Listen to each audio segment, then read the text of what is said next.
Hi. Loneliness and isolation comes in many forms. It's not just being stuck inside or locked away. People can be isolated in their heart and in their mind, even when they're with people.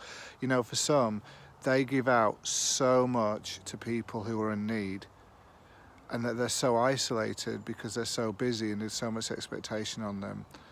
And all the conversations centre around what they do, but never about who they are.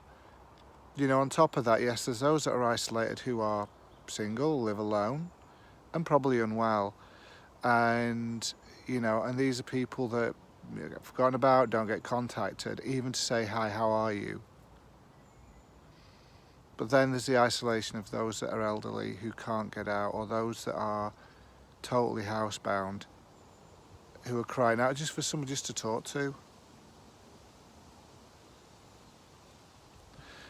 And like I say, then there are those who go to work, even have friends, but deep down inside don't feel part of anything and don't feel they can speak out.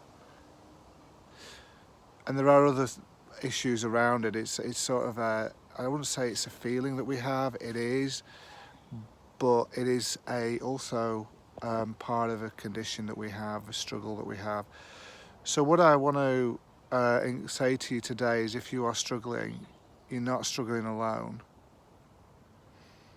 And I encourage you to reach out, speak out, have the conversation. Look, say, I'm lonely, I am isolated, I just need someone to talk to. Talk to people you know, because if they're true friends, they will rally around you. If they're not worth knowing, but it could be a good way of finding that out. But also not to allow yourself to get into your own head of thoughts and feelings and whatever about situations, but to talk to people, talk stuff through. But as I say, ask for support. And it doesn't have to be even with friends. You know, there are people like me in my job as a social prescriber that can really help, and all you need to do is refer in through, you know, for your GP, or talk to health professionals who might know of like charities that can help you. And it's not saying you're a charitable case, but they can support you and guide you to a fuller way of living. But ultimately, I also want to say, if anybody's watching this and you are not feeling it, or you're so busy, stop, give time. You know, some people could watch this and say, well, I just like getting what I can get, you know, it's cool, just da da da. No, here's the thing.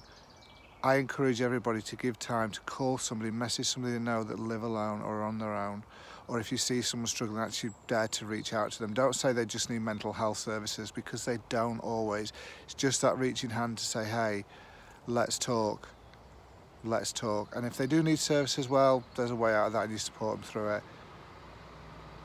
But let's work together to end loneliness and isolation. Okay, let's do this. No more the people have to feel that way, because we need to be a community again. We've lost that in this country, and I think across, you know, in countries within the West, people are so selfish, self-centered. It's time to be people-centered, community-centered, and for Christians, be God-centered and live the way Christ lived, to love the way Christ loved. Blessings.